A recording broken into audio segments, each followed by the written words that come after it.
It is the first responsibility of every citizen to question their government. ఇది ఎందుకు చెప్పాను ఇప్పుడు చెప్తాను. వెరీ రీసెంట్గా దావోస్లో వరల్డ్ ఎకనామిక్ ఫోరం జరిగింది. అయితే ఇండియా నుంచి అరౌండ్ 8 స్టేట్స్ అటెండ్ అయ్యాయి, including AP, led by chief minister Naidu.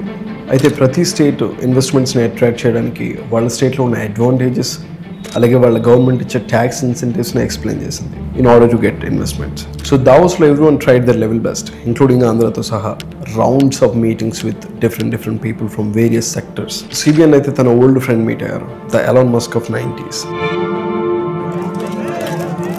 Basic ఎక్కి ఉన్న ఎవరికైనా అర్థమవుతుంది, ఇంత అటెంప్ట్ చేసింది ఫైనాన్షియల్ ప్రాబ్లమ్స్లో ఉన్న స్టేట్ని అప్లిఫ్ట్ చేయడానికి మాత్రమే, కానీ ఒకరికి మాత్రం అర్థం అవ్వట్లేదు.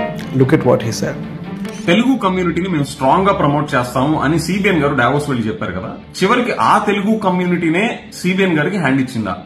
ఎందుకని మన స్టేట్ గవర్నమెంట్ పర్ఫార్మెన్స్ డావోస్ లో ఇప్పుడు లేనంత విధంగా ఇంత స్థాయికి పడిపోయింది? తెలుగు కమ్యూనిటీయే చంద్రబాబు నాయుడుకి హ్యాండ్ ఇచ్చిందా? This specific line. ఒకసారి ఇక్కడ సీన్ కట్ చేసి టైం లైన్లో మనం కొంచెం బ్యాక్ వెళ్దాం. దెన్ ఐటీ మినిస్టర్ అమర్నాథ్ ఒక జర్నలిస్ట్ అడిగిన క్వశ్చన్కి ఆయన ఒక మినిస్టర్ హోదాలో ఉన్నారన్న విషయం మర్చిపోయి ఇలా ఆన్సర్ చెప్పారు. సహజంగా ఈ సందర్భంలో అంటే ఈ సమయంలో దావోస్లో -5, -10 డిగ్రీలు నడుస్తూ ఉంటుంది టెంపరేచర్స్, విపరీతమైన చలి ఉంటుంది. Then he become a meme material all across internet. So ఇక్కడ క్రిస్టల్ క్లియర్గా దెర్ ఇస్ నో మ్యాచ్ ఎవరి పర్ఫార్మెన్స్ ఏంటి అనేదానికి.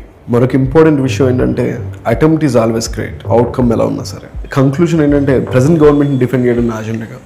So but you need to look at your self.